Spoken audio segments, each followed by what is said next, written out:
I've had quite a week still trying to distill all of my thoughts and feelings around the presidential debate.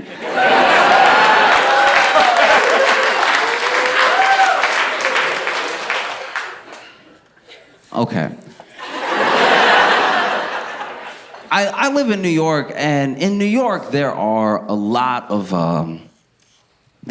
parks, and in some of those parks you'll see, it's like an iconic thing about New York, that there'll be somebody playing chess in the park, right? And sometimes they're just two old men playing chess or checkers. Sometimes it's somebody that's like, hey, I'll play anybody, I'm practicing for a tournament. And a lot of times it's somebody who's playing chess, but they're playing for like money. Like, you put 5 down, I bet you can't beat me, and I'll put 5 down, and we'll see. And then, you know, speed chess as well. They got the clock next to them, bow, bow, bow, right?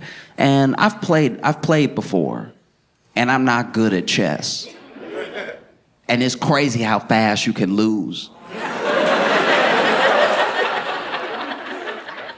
Sometimes I'll be playing chess in the park, and he'll be like, checkmate, but it sounds like there's no way. Then I'll grab, I have a chess book, and I'll look at the board and look at the book. Like, damn, okay. That wasn't that many moves. I don't know what else I was supposed to do. You know? And I don't know, I feel like watching the election and watching the debate felt a lot like that. It felt like bad chess moves.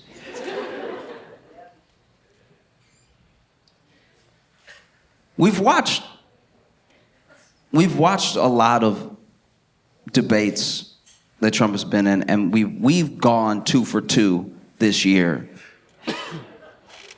with having remarkably historic debates, both of which were like, whew. You know what I mean? Like, you get done and you're like, whew. Felt like I was up there. And there was a moment in the first debate that was echoed in this debate. There was a moment back when Trump was debating Biden, and I've talked about it before, where there's a second there where Trump looked at Biden, and for a split second, he wasn't trying to be president. He wasn't even trying to debate. He was literally like, hey,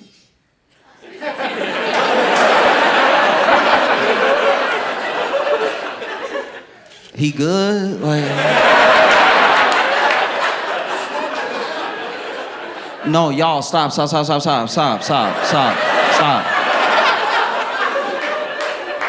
Is he good, though?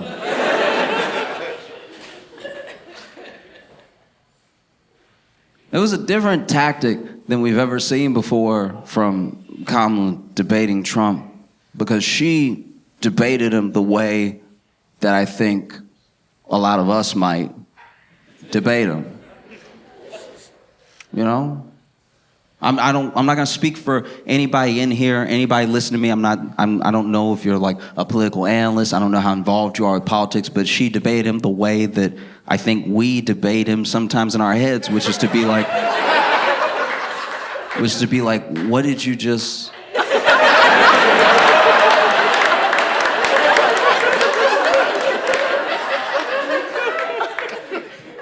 Because most politicians are not, hear me out. Most politicians don't behave like people. And when I say that, I want you to understand, I mean, maybe they care about people, maybe they care about getting something good done, maybe they care about forwarding their agenda, but they don't react to things, and they don't behave like people, like just regular people. It's why they feel fake. It's because they can't just be like, oh, shit. You see me? Do you see what I mean? And it's why people from 2015 on have gravitated towards Trump, because he feels like they would react. Like he will say, oh, shit. But then You look at someone like Kamala, and she's a very polished person, very accomplished person. But in that debate, she was having moments that for the first time ever felt like moments that we might have up there. Does that make sense? Like when Trump would debate other Republicans leading up to the nomination, or when Trump would debate Hillary or Biden, there was a sense of like, wait, are you not going to say anything about the thing that he just said just now? Why are you staring forward, acting like what you heard wasn't wrong? Why are you like looking to the moderators to fact check? There's nothing more exhausting than when someone who could be a good player is looking at the ref to be like, help.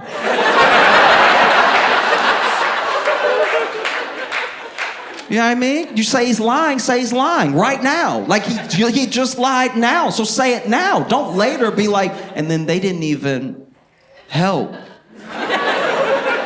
Do you see what I mean? We've watched it happen. We've watched, he was in those debates. Republicans did not know what to do with this man. He was over there telling Ted Cruz to his face, your wife is ugly.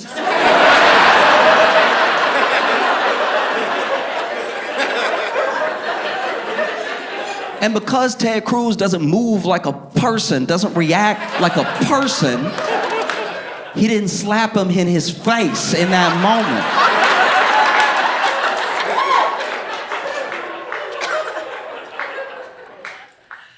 No, Trump has shown that the American people were ready and willing for someone unorthodox. You know how much he would have surged in the polls if he had walked over from his podium and was like, what? And then slapped Trump in his face. I know at least his wife would have liked it.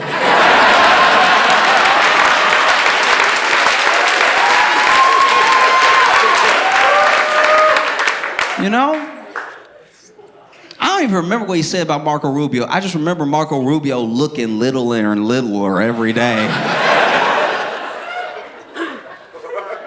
Marco Rubio started showing up. I was like, is he 4'8"? Nobody knew what to do. Journalists didn't know what to do. Journalists were like, but you can't say that about the press. But he did it. What are you gonna do? And so now you watch this debate with Kamala, and we've all heard it and probably said it ourselves that she baited him a lot, but he bit every time.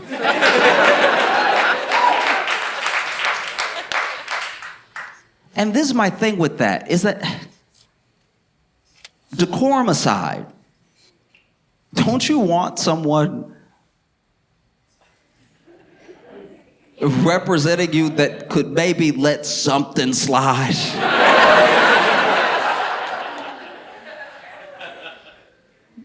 It's got to be tough to be in the public eye. It's got to be tough to be and feel slighted all the time by lots of people that you meet that you don't know and they hate you. But also, you're here to do a job. You're here to do a job on the highest level. So a lot of people won't like you. No matter who wins as president, there will be people who are very upset. Do you really want someone who could be so easily irked?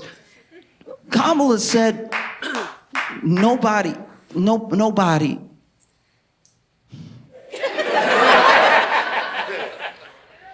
Kamala said that people leave his rallies early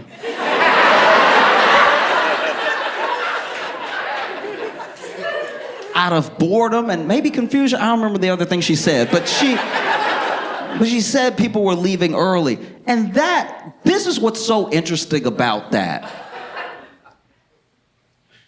We can talk about how much it's warranted or how much of it he egged on or whatever, but there has not been in a very long time a political figure that is as hated as Trump by a lot of people. So a lot of people have said every type of thing about him. A lot of people have drawn him. Do you know how much you gotta hate somebody to draw them? A lot of people, drawings take time. It's one thing to curse somebody out real quick. It's a totally different thing to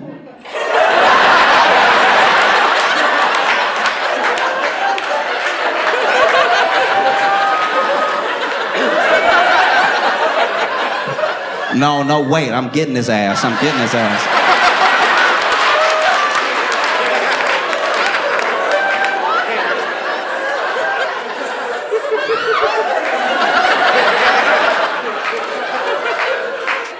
gonna take break, but when I get back, he about to get it, all right? So all manner of things have been said to and about him, about himself, about his family, about how he behaves, about how he actually feels, about Americans in America, all of it. But this thing hadn't been said. And it turns out that this was the thing to say. This was the thing. If you're talking about feelings, this was the thing. And that's it. Look, as someone raised by black women, don't.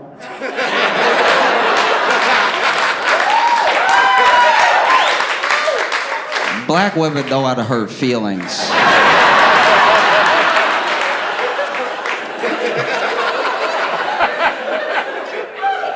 Only a black woman would be like, no, go to his little rally and see him.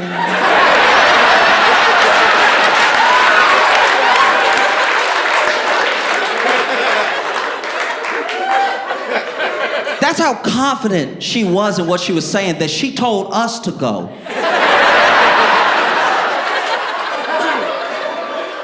She was like, look, I'm gonna do something I wouldn't normally do. Go ahead and go. You'll leave early, don't worry.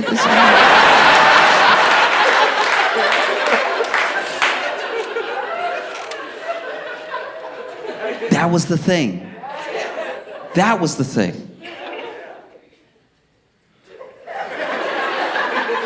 And you could see it happen. You could see it, oh. On his face, you could see it happen. This dude who has held the highest office has been called a traitor. He's been called a Russian asset. He's been called all manner of things, but this was the thing. And it's because deep down at his core, even his supporters will admit that deep down at the base of who he is, Trump is an entertainer.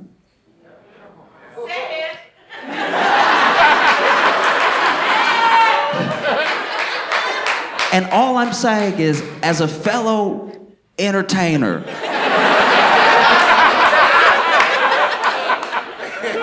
if someone had said, Josh, people leave your shows early.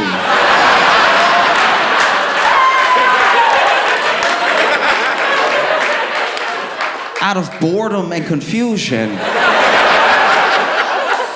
I'd be like, oh, okay, we fighting, say less.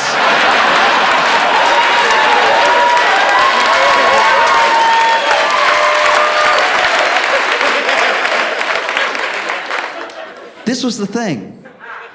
That was the thing that like broke through this weird armor. Because I've noticed that Trump specifically has a thing that has always kind of existed in politics, but has never existed to this degree, right? Where Trump has a filter created by his base, by the people who like him, love him, and everything, that he can say whatever he wants, but they will distill it for him for the rest of us. He'll say whatever, and then they will be like, what he meant was.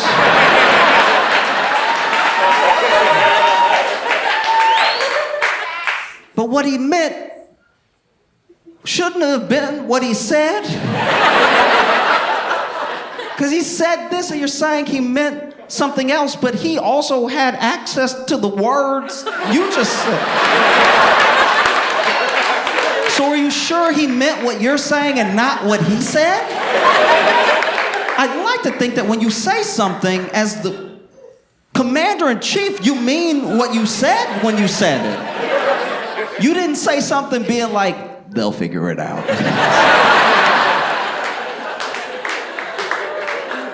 And because he has that filter, because that sort of buffer exists between him and like sound arguments and logic. I don't even mean that as like a diss. I literally mean he could say something and then it could spin out past something that he meant for real, right? Because as an example, that That's like Trump's vaccine. I know we forget that, and I've talked about it before, but that's like, as far as presidents go, as far as you getting credit for the things you do while you're president, that's Trump's vaccine. But when he tried to say, guys, we did it, we have a vaccine, and his audience booed, he realized what it's like. Oh, I don't necessarily control what goes out, even though I said it. I said you should get vaccinated, and then they booed me. So clearly, it's not like a one-to-one. What I say is not, it won't be exactly what they do. So now I'm also trying to figure out how to like keep them on my side, but win them over, but lead them. I think in that moment you saw him get really worried and confused, and he immediately backtracked. He was like, or don't.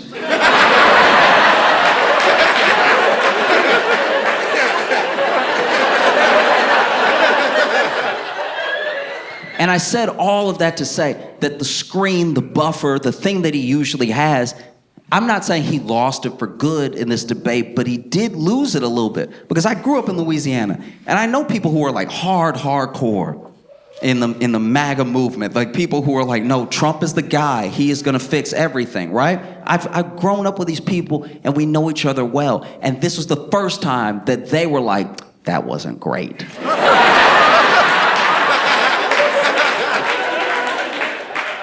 Because even in debates against Hillary, they were like, no, okay, he said the thing, and I know it's a good soundbite for you liberals, but like, this is what he meant. And the thing that they're saying he meant, which is what they heard, which is what they decided to hear, is a reasonable thing when they start saying it from their mouths.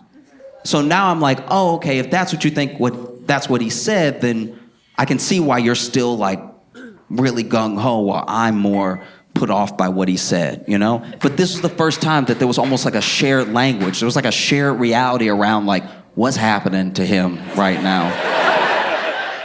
And he started to spiral, and he said, hey, look, they asked him a question. I can't remember if it was about immigration or the economy, but they asked him a question that should have been a layup for him. And he was still like, can I address the rallies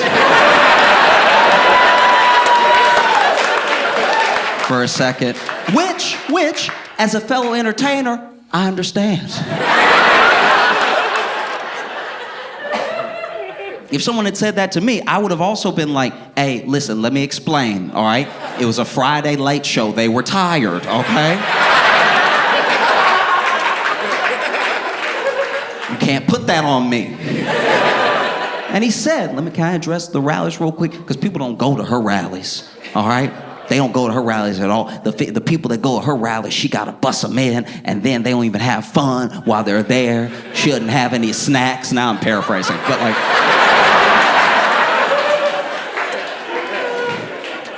But he did. He hit back with like rallies. They asked him underhanded. Should have knocked it out of the park, and he got distracted by rallies and crowd size and things that make sense as a priority if you're an entertainer. But if you're about to be the leader of the free world, they shouldn't matter as much, you know? And you could see him kind of spiraling after that because he was a little frustrated by like this thing that broke through. Then that never happens. Trump is a very hard person to debate because people like him are very hard to debate because they're not trying to have a debate with you. They're trying to make you look dumb. And because Trump is like very good at making other people look dumb, he's very good at debating. You see what I mean? But this was the first time that he was like, what is she talking about? My crowd.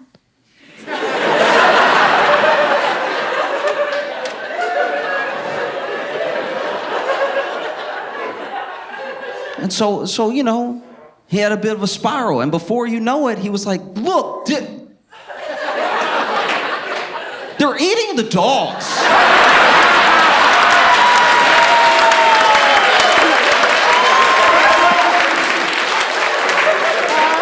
They're eating the dogs, they're eating cats, they're eating... And you could tell in that moment that Trump wanted to say another animal, but he couldn't think of one.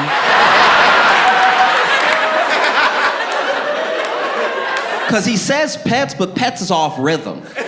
If you go back and watch, it's like they're eating the dogs, they're eating cats, they're eating.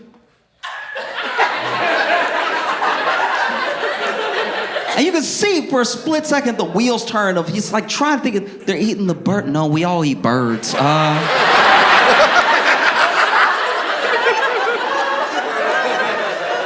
They're eating the pets. You know? And then, you know, Kamala does a thing, and it's a thing that we've done when we've been watching debates, when we've been watching rallies, when we've been watching them on the news. She does a thing that we've done before, that a lot of other politicians have not done on stage with Trump. She laughed at him.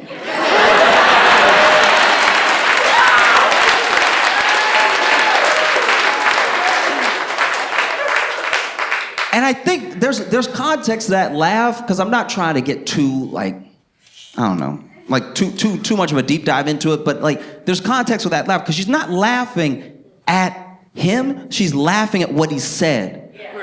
And that's really different. It's one thing to say Trump is a joke and Trump is a joke, and you could make the argument that the reason Trump became president was because Obama made him a joke. Do you remember that? Do you remember that? Obama made fun of this man and he just sat there quiet, you know? And then years later, he was like, peaceful transition of power, huh?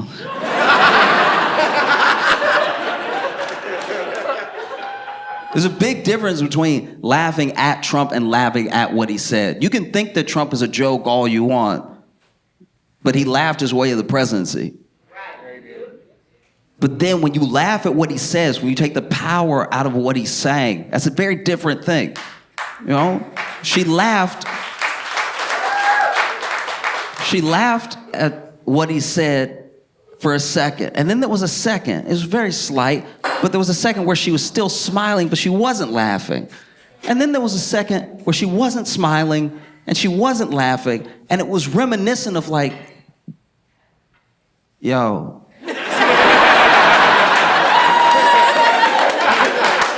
Yo. No, wait, yo. You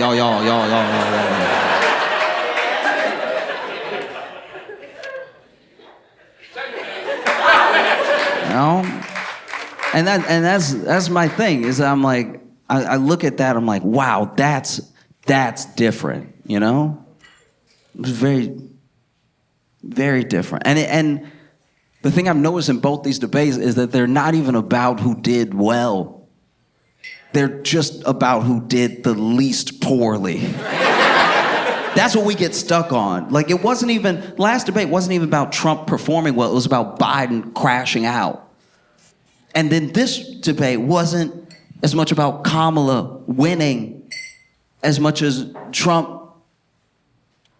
They're eating the dogs.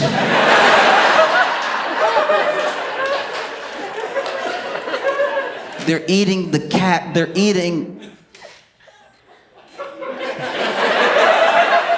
flamingos. They're eating the pets. No. And it was the first time in all the times that he's debated that Trump looked 78. Because he's 78. And he's got a lot of energy, so we let a lot of those years slide. We don't feel like he's 78. You know what I mean? Like I've known grandpas like Trump. I've known grandpas that were like, oh, he's got so much energy and he's so spry. And he's eating a lot of fast food. But he's 78. You know what I mean? But I guess this is one of my main things about it, is that like it was the first time I saw him look out of his element on like a really important moment, you know? And I don't want people to think that this is like, that's it. That's all that needed. Not at all. It's harrowing how little it actually moves the needle. Almost everyone feels the way they felt before. even after we saw what we saw. And we agreed that it didn't go well for one person. But we're still like, nah, I'm still gonna go the way I was gonna go. That's interesting, that after all of this, they're like tied. Wow. They're tied. In lots of places, they're tied. It's not even like it's working out to be a tie because all this place and all this. No, in a lot of places, they watch that and they were like, I don't know. That's pretty wild, The first time he really looked 78, because it was the first time he said something that, like, a grandpa would say right before you put him in a home. You know what I mean?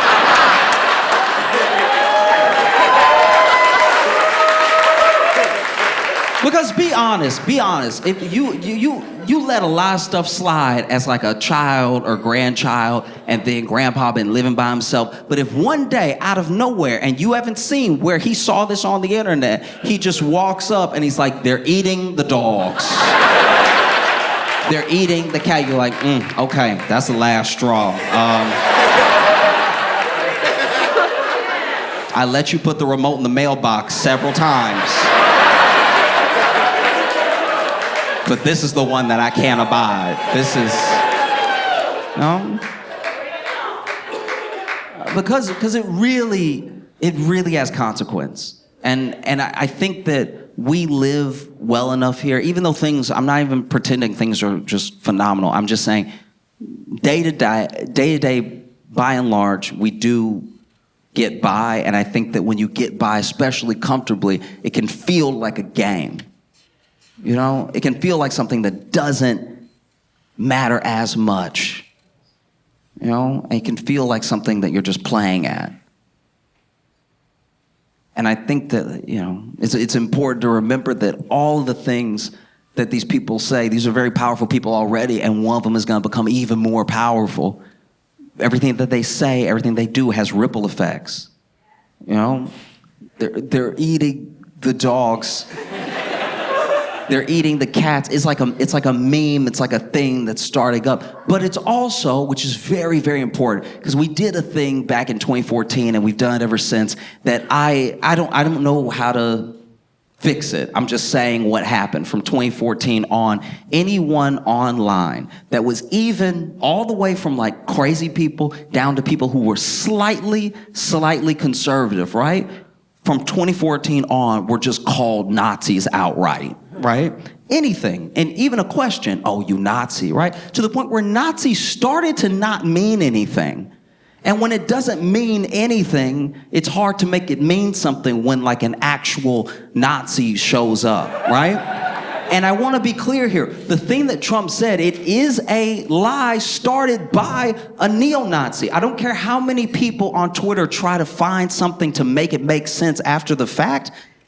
It's a thing that a guy said at a community meeting where he was specifically targeting the Haitian community, and he said that we will not be safe the more Haitians we let into it. That's also the other part of the soundbite. Outside of the dogs and cats, this dude was specifically saying, and he gets kicked out of the community meeting. That part also didn't make it into the viral clip, right? And so when people are saying, well, I saw, and they have these fourth-hand accounts of like my brother's, sister's, uncle's girlfriend has a cat that's missing.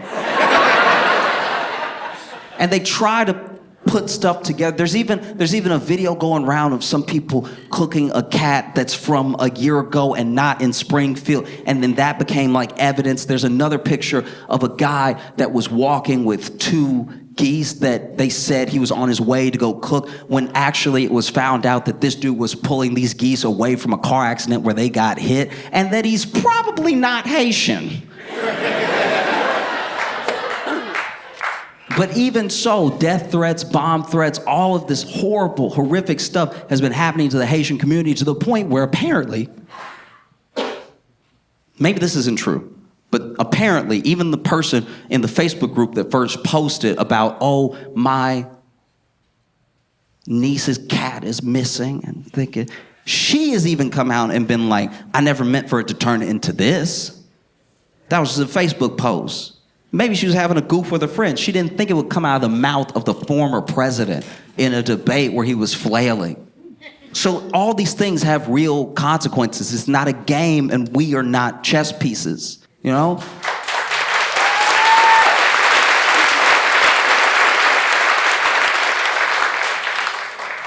And even after the debate, you know, it almost like hijacked the whole narrative of Trump losing the debate and Kamala winning it. Now it became about this weird thing with hate. And it's also already, in that little bit of time since the debate, switched into Africans, because now they were just like, oh, wait, we got it wrong. It's not Haitians, it's Africans that are eating the dogs and cats. And so now it's already shifted just to try to find some truth out of a thing that was a lie, right? And you have J.D. Vance afterwards who, you know, pretty much probably fed that to Trump. And he's sitting there talking to Collins in an interview, talking about, okay, whether we find out that this is somewhat true or only a little bit true, was not willing to call it a lie, right? He says that, you know, we don't have evidence. This is me paraphrasing just for the sake of brevity, but basically we don't have evidence that there's no evidence. And the thing that is like so brain broken about that logic is that it creates a tidal wave of insanity until you can finally make something that you want to be true, right? Because it could ruin anybody's life. For instance, when you look at J.D. Vance, there is no evidence that there's no evidence that he didn't bang a couch. Do you see?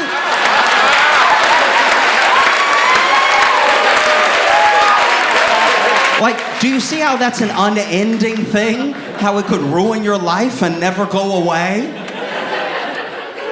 How you can't even sit anymore? Because people see you next to a love seat and wonder? Do you see how insane that is? A lie that we know is a lie? But we'll work our way to figure out how we can make it true, you know? So just please, I mean, look, we watched the debate, and it was everything from a little bit boring at times to thrilling. We shouldn't even be debating like this anymore, to be honest with you. We've ruined the debate. The debate is too much like a chess game now, where it's like 90 seconds, make your move, make your move. That's not how you solve problems. When you go back before debates were televised, the people that showed up were willing to be there for hours. And the candidates had a long time to lay out their position. So there actually wasn't as much of a chance to fully dodge questions, because they were like, what are you going to do about immigration? And you have until you figure it out.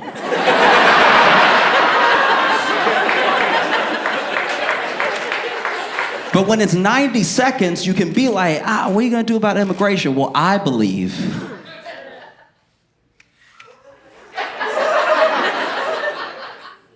is time up yet?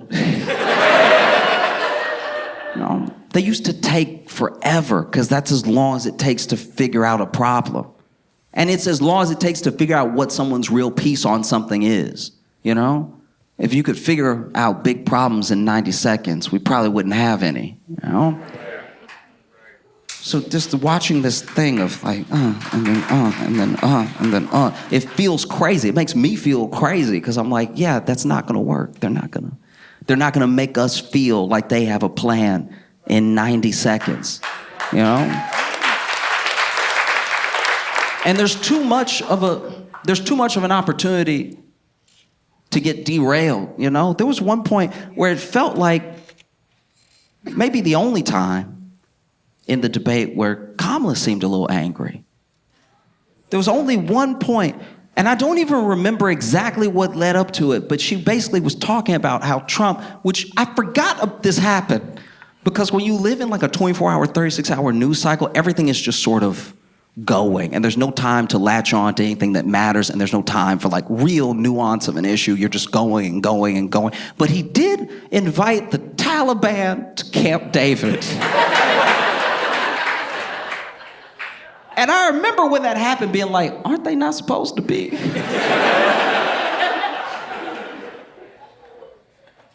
The Taliban. Okay. And I remember that moment distinctly because out of nowhere, Kamala turned to Trump and said, this.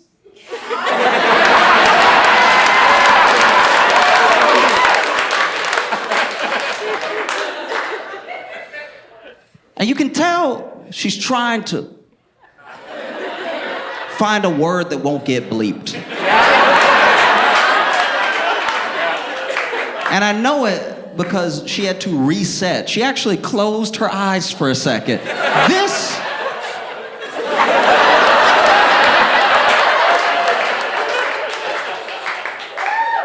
Once again, as someone who was raised by black women, anytime my mama looked at me and went, you.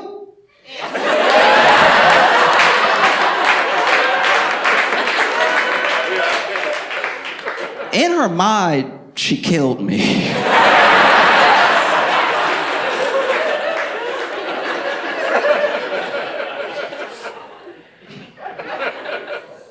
You know, in her mind, my life flashed before her eyes. She would come back. This former president.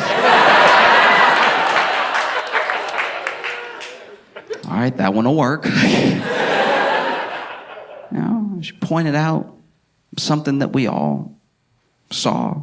We just didn't seem to remember. Or maybe it wasn't that big of a deal at the time, you know. It's important to remember that we're not like just playing teams. It feels very much like teams, which I think is why so many people are like dug in, and no matter what happens, they're like, I'm not switching teams, but this is not a game. And we're not chess pieces.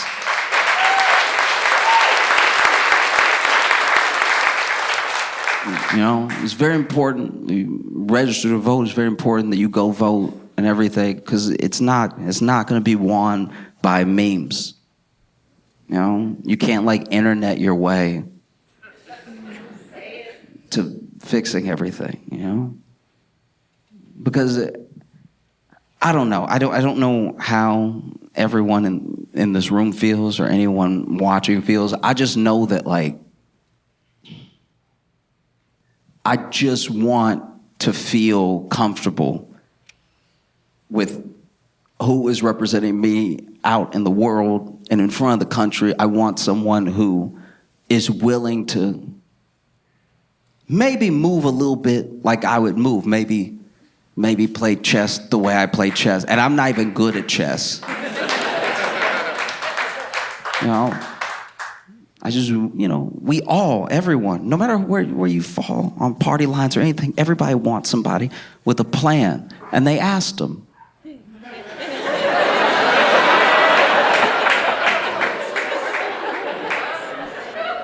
They asked him, it's, you want to repeal and replace Obamacare, and you say that you have a plan. We're asking right now, what is your plan and how would you enact it?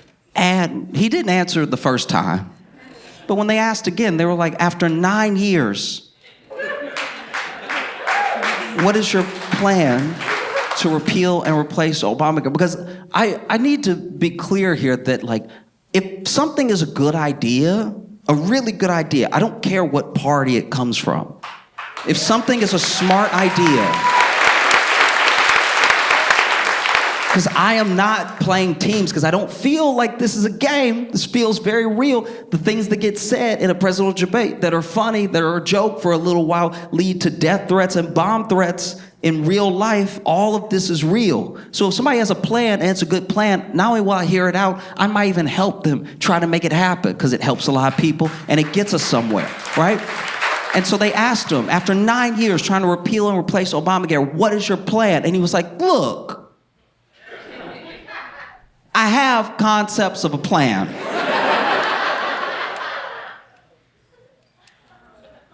I'm starting to feel like if he had repealed and replaced Obamacare back when he was president, not only would we not have health care, but I'm pretty sure our doctors would shoot us.